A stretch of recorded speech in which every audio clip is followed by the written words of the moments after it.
Retrouvez Businesswoman avec MAF Pro, l'assurance des artisans, commerçants et professions libérales. MAF Pro, la référence qualité pro. Efficace et pas cher. C'est la MAF que je préfère. C'est la MAF.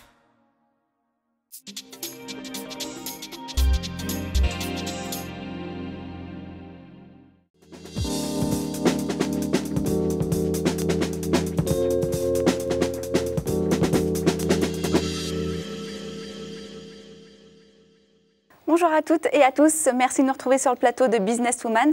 Aujourd'hui, l'émission est consacrée aux faits main.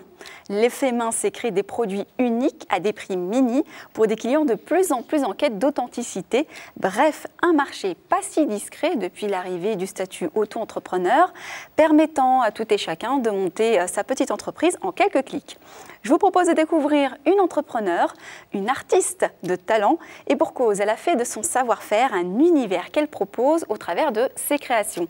Comment envisage-t-elle son métier d'artisan? Comment nourrit-elle sa créativité? Le fait main a-t-il encore un avenir dans notre société de consommation? Voilà autant de questions que je vais avoir le plaisir de poser à notre invitée, Muriel Mansuy. Bonjour. Bonjour. Merci d'avoir fait le déplacement et d'être avec nous aujourd'hui. Alors la première question qu'on a envie de vous poser, c'est pourquoi ce choix du fait main? Alors en fait, quand je crée mes bijoux, ce que j'aime avant tout, c'est pouvoir créer des émotions à mon public. Et donc j'aime proposer à mes clientes des pièces qu'elles ne vont pas retrouver sur tout le monde. Et c'est ma façon à moi de les rendre un peu plus uniques. Alors on l'a dit dans l'intro, c'est vrai que les clients sont de plus en plus en quête d'authenticité. Est-ce que vous pensez que ça correspond à une tendance de consommation actuelle?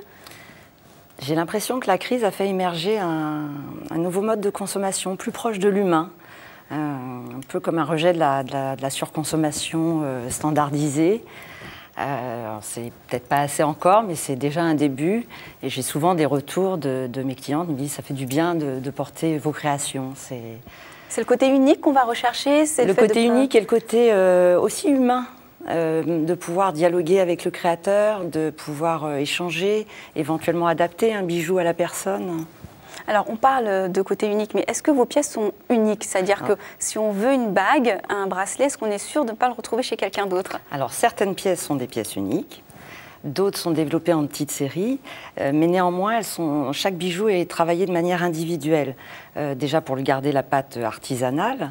Et puis ces bijoux peuvent être aussi adaptés selon les tailles, selon la morphologie des gens, tout simplement. On peut personnaliser, vous proposez des modèles en amont? Ça peut tout à fait être personnalisé. Ça doit quand même rester dans l'identité de mon bijou. C'est vrai, quand je crée un bijou, il y a une histoire derrière. Et voilà, j'adapte si ça correspond à l'histoire de mon bijou. Alors, quand on parle de création, vous faites tout le produit de A à Z. Est-ce que vous avez des gens qui vous aident? Est-ce que vous sous-traitez certaines parties? Alors, à la base, je pars déjà d'une idée. Ensuite, je cherche dans les formes, les volumes. Et si un bijou a besoin justement d'un certain volume, je passe par un fondeur à qui je donne une cire de bijoutier que j'ai sculpté, et là il me le retourne et je retravaille la pièce en métal. Donc oui, on peut dans ce métier, surtout que c'est un métier dans le bijou où il y a en fait beaucoup de corps de métier. C'est vrai. Ça peut être le sertisseur, ça peut être la polisseuse, donc le fondeur dont j'ai déjà parlé. Donc on peut avoir recours à d'autres corps de métier qui sont très spécifiques. Et alors quels sont les matériaux que vous utilisez pour vos créations? Alors donc mes bijoux sont en argent.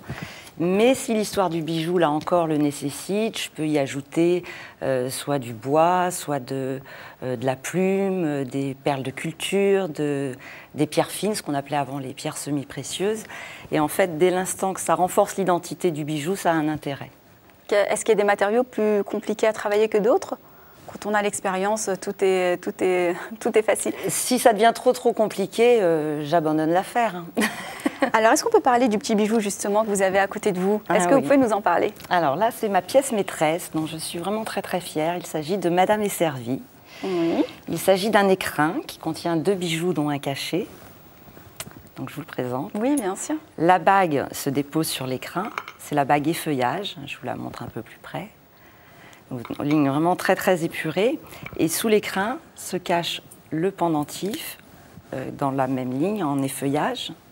Le tout servi sur un plateau d'argent, et c'est pour ça que j'ai appelé ma pièce Madame est servie. C'est une très bonne idée. Quels sont les retours des clients? Vous le proposez, ça? Bien sûr, je le propose. Et quels sont les pour retours? l'instant, je n'ai pas encore trouvé le mari assez amoureux de sa femme pour l'offrir à sa femme. Mais des goujats. Voilà, il y a des progrès à faire de ce côté-là. Mais à chaque fois que je le présente, en tout cas, je la présente avec fierté à chaque fois. J'aime raconter cette histoire et les gens y sont sensibles. Et alors, à chaque fois, c'est le fruit de votre imagination? C'est vous qui imaginez vraiment toutes vos créations de A à Z? Vous avez peut-être des sources d'inspiration? Alors oui, mais comme je vous l'ai dit déjà, ça part toujours d'une histoire. J'ai vraiment envie de travailler dans un univers. Et ensuite, j'essaye de tourner le figuratif pour donner des lignes plus contemporaines. La première source d'inspiration pour moi, c'est la nature. J'ai toujours aimé l'observer depuis que je suis toute petite. Elle me donne des émotions que j'aime bien retranscrire. D'où la petite bague qui fait penser un peu à une feuille. Tout à fait, qui s'appelle les feuillages d'ailleurs, et justement aux lignes très contemporaines, parce que c'est vraiment minimisé, enfin, il n'y a pas de nervure, c'est vraiment la forme pure. Voilà. Et donc ensuite, c'est tout naturellement en fait que sont nées les lignes bucoliques, céleste et rivage. La ligne bucolique, dont on va traiter plus de tout ce qui est flore. Donc vous allez pouvoir retrouver feuillage, je t'aime un peu beaucoup, gentil coquelicot, aigrette. La ligne céleste qui, elle, est un travail plus sur tout ce qui m'émerveille dans le ciel. Les perles filantes, les étoiles filantes, pardon, parce qu'une de mes pièces s'appelle Perles filantes. Ça peut être aussi la ligne rivage qui, elle, puise dans tous les trésors de la mer. Le spectacle d'une algue qui danse dans les courants, une structure de coquillage. Très nature quand même. Très nature. Donc la nature, mais aussi la nature humaine. C'est vraiment un autre domaine qui m'est cher. Donc pour ce thème, j'ai développé les lignes Point d'Union, Indécence et Venise. Les noms sont jolis en tous les cas, sont bien choisis. J'essaye vraiment de mettre aussi de la poésie et des clins d'œil dans ma création. C'est important pour moi. Et donc la ligne Point d'Union, là, c'est plus une symbolique de l'union entre les êtres. La ligne Indécence, qui s'écrit Indécence, elle parle plus de la relation à l'autre dans la sensualité. Et quand on fait du fait main, comment on procède pour démarcher ses clients, pour les fidéliser? Comment vous fonctionnez? Alors en fait, mes clientes me découvrent essentiellement sur les expositions lors de salons d'artisanat d'art. Ensuite, c'est assez naturellement qu'elles reviennent vers moi, parce qu'en général, les gens qui aiment mes lignes, mon univers, ils reviennent, soit pour eux-mêmes, soit pour faire des cadeaux à leurs proches, aux anniversaires, à Noël. Donc le bouche à oreille fonctionne assez bien. Tout à fait. En plus, mes clientes sont vraiment mes meilleures ambassadrices. En portant mes bijoux, elles les mettent en valeur. C'est toujours mieux que dans un écrin. Oui, c'est sûr. Et donc, par ricochet, souvent leurs amis viennent découvrir mon travail. Vous avez des anecdotes parfois avec vos clientes? Des anecdotes, il y en a beaucoup, en tout cas des émotions que je leur ai transmises, oui, beaucoup. C'est vrai que j'ai été très fière de créer un bijou pour un homme à la demande de sa femme. Il est vrai que je connaissais un peu ce monsieur, je savais qu'il était épris de moto, donc j'ai vraiment conçu pour lui un bracelet lié au voyage, à l'idée du mouvement. C'est plutôt original. Ça peut faire partie des idées cadeaux, peut-être à envisager pour les fêtes de Noël. Quelque chose de vraiment personnalisé. Tout à fait. Il faut demander un petit peu à l'avance, parce qu'une création, elle doit mûrir. Passez vos commandes dès maintenant. Donc voilà, oui, des bonheurs, j'en ai vraiment beaucoup. Alors, les prix, vous les fixez comment, du coup? Alors, mes prix sont fixés en fonction du temps de fabrication, du coût des matières premières, bien sûr. Éventuellement, donc, du travail d'un fondeur, là, comme on disait tout à l'heure, quand on a besoin de travailler avec d'autres artisans. Et puis, bien sûr, les charges. Ce qui ne rentre pas en ligne de compte, parce que c'est difficilement quantifiable, c'est la partie création. Toutes les recherches, ça peut mettre des fois plusieurs mois. Est-ce qu'il y a une partie d'innovation dans la partie création? Moi, je pense que dès l'instant qu'on s'investit, qu'on donne de soi, une création est innovante. Dès l'instant qu'elle naît, elle n'existait pas avant. Donc, c'est innovant dans ce sens-là. Alors, je sais que vous êtes maman. Comment vous arrivez à concilier vie de famille, entreprise? D'ailleurs, est-ce que vous avez un atelier? Est-ce qu'il est au sein même de votre foyer? Tout à fait, dans mon sous-sol. Mais c'est un très bel atelier. Surtout que j'ai eu la chance de faire une très belle rencontre d'un bijoutier qui partait à la retraite et qui m'a offert son établi, où son père travaillait déjà dessus. Donc c'est comme une énergie qui sort de ce meuble en fait. Vous qui aimez bien les histoires, pour le coup, il y a une histoire qui est rattachée Tout au à lieu, fait. donc c'est parfait. Oui. Votre meilleur souvenir depuis le début de cette aventure et vos perspectives pour l'avenir, vous les voyez comment? Mes meilleurs souvenirs, il y en a plein, parce que c'est tous les bonheurs déjà que je ressens quand je crée, et puis les bonheurs aussi que je transmets aux gens qui achètent mes bijoux. Et puis les perspectives, aussi bien sûr, un savoir-faire qui se développe, parce qu'en fait chaque bijou a des contraintes techniques particulières, et donc il faut savoir les résoudre. Et puis une pièce unique, c'est toujours quelque chose de nouveau, donc on est confronté toujours à des techniques nouvelles. Est-ce que nous avons déjà demandé des choses totalement improbables ou que vous n'avez pas pu réaliser pour des raisons, je ne sais pas, oui, parce que c'était loufoque, parce que c'était... Alors ça m'est arrivé du loufoque, et puis ça m'est arrivé sur des thèmes qui ne m'intéressaient pas, qui ne me touchaient pas. Et en fait, je n'ai pas envie de créer pour créer. J'ai envie de créer parce qu'il y a des émotions à transmettre. Sur quel projet vous travaillez actuellement ? Alors il y en a plein qui germent dans ma tête, c'est un petit peu tout le temps, mais particulièrement je dirais ce que j'appelle les funambules, que sont les araignées et leurs toiles qui sont comme des œuvres d'art. Il suffit qu'il y ait un peu de pluie dedans et c'est juste un spectacle merveilleux. Un travail sûrement sur les champignons qui sont pour moi des fleurs d'automne. On revient à la nature. Toujours.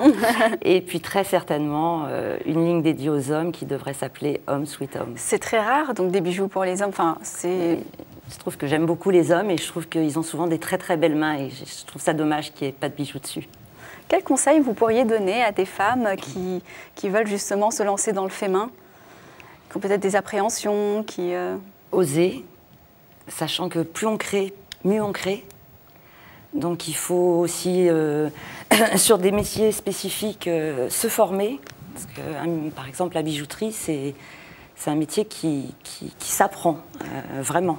Alors c'est un métier, paraît-il, où les compétences commencent à manquer de plus en plus, parce qu'on forme de moins en moins aussi. Vous avez des fois du mal à trouver, par exemple, le bon soudeur, le bon... Non, j'ai la chance, par le biais de l'école que j'ai faite, d'avoir eu des bons contacts. Donc je suis parfaitement satisfaite de mon fondeur. Puis c'est vrai que c'est un milieu qui est finalement très petit, même s'il y a plein de corps de métier. Et on est vraiment... on se donne facilement des tuyaux, des aides. La vie est belle alors pour vous? Tout à fait. Votre rêve pour les années à venir, ça serait quoi? Continuer. Eh bien, on vous le souhaite. Merci beaucoup d'avoir fait déplacer sur notre plateau pour nous parler de votre petite entreprise. Merci à vous de nous avoir suivis. Si vous êtes intéressé par les bijoux, eh bien, vous allez retrouver l'adresse internet en bas de l'écran qui va s'afficher. Je rappelle que vous pouvez retrouver cette émission sur ellesentreprenent.fr, sur le site de la PCE, sur We Do Biz évidemment et sur Demain. Merci, à très vite sur Businesswoman.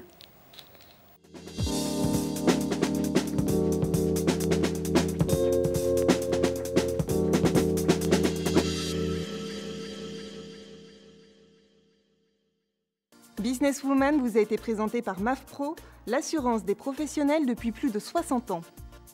MAF Pro, la référence qualité pro. Efficace et pas cher. C'est la MAF que je préfère. C'est la MAF.